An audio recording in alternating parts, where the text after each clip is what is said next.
What's happening, people? Back with another reaction, back with some more Arabesque. We're going back to the City Cats album, 1979, their second proper album. I am aware now that we've passed the point pre-Sandra, and all the tunes from this point out include Sandra. But the next track is Dancing in the Fire of Love. I like the passion of the phrase. There's a suggestion that they're dancing with the person they're in love with, or at least with that person in their mind, and perhaps they're dancing, whether that's physical kinetic dancing or dancing in the mind because you're so happy and excited and infatuated. It does sound like the connection between the expression of the passion and the feeling of the passion are being made explicit and depicted as fire. So let's listen to what it's actually about. This is Arabesque. The tune is Dancing in the Fire of Love, and it's from the 1979 album City Cats.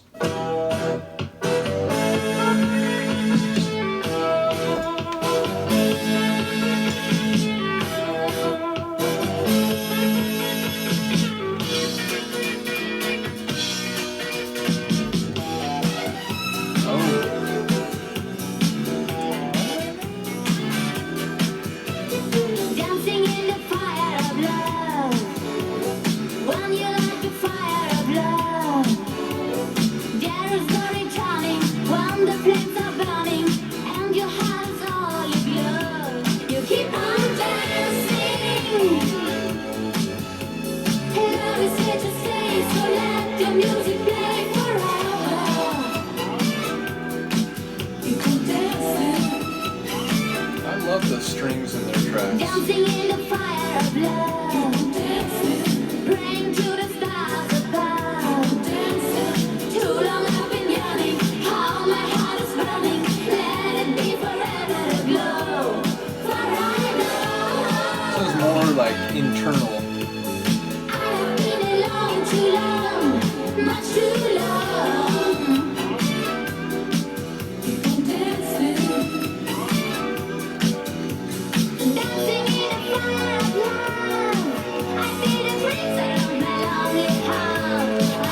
Keep on dancing, dancing, dancing in the fire of love. Dancing, dancing, dancing in the fire of love. Don't you see you cannot stop me? Don't you see I have to go on? So go on dancing, dancing, dancing in the fire of love. Dancing, dancing, dancing in the fire of love. This one does have a bit more of a rock feel. I mean, it's still dance floor groovy, but it's got the guitars.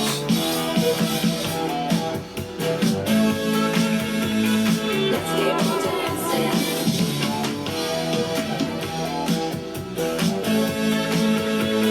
Let's keep on dancing.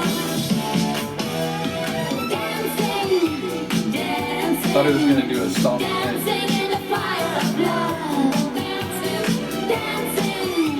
dancing, dancing. But now I'm thinking it's gonna fade.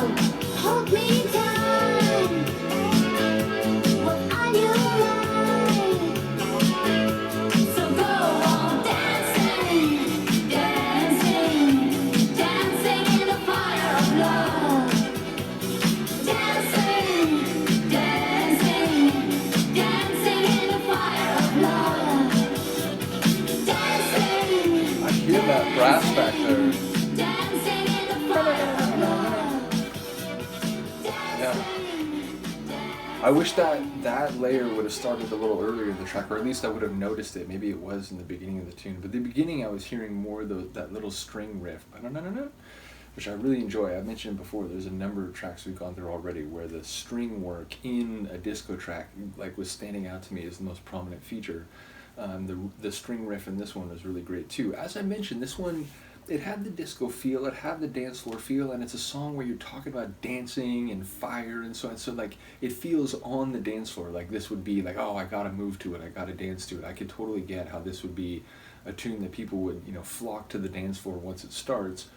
But as I said, it felt maybe a bit more rock-like, at least in some of the layers, the guitars in particular, than a lot of their other tunes, which were, pretty much disco was the feeling I got from bar one. So again, this one was disco, but it felt like there was enough guitar and enough like natural instrument sounding atmosphere that it felt like rock disco hybrid or something. So cool tune.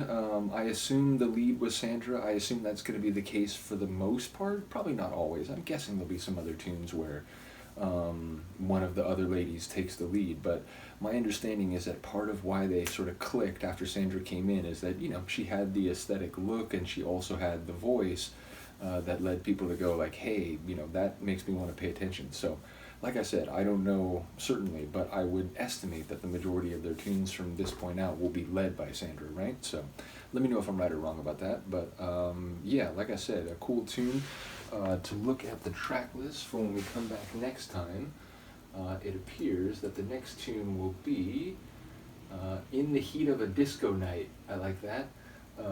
It makes very clear, and again, we go from a song talking about dancing in the fire to a tune called In the Heat of a Disco Night. So clearly, I don't know if it's a full concept album, but Rock Me After Midnight, yeah, it feels like there's a bit of a vibe in terms of the overall album. So let me know if this album was, at least on some level, meant to be a concept album, and that, that sort of dance floor passion or passion expressed through the idiom of hearing music and being on the dance floor. Let me know if that is indeed like part of like the idea behind the record. So in any case, shout out to Shafiq once again. Shout out to a couple others who've now begun commenting pretty regularly on the Arabesque reactions. I do appreciate it. But yeah, let me know what you think of this one. I will see you next time. Peace.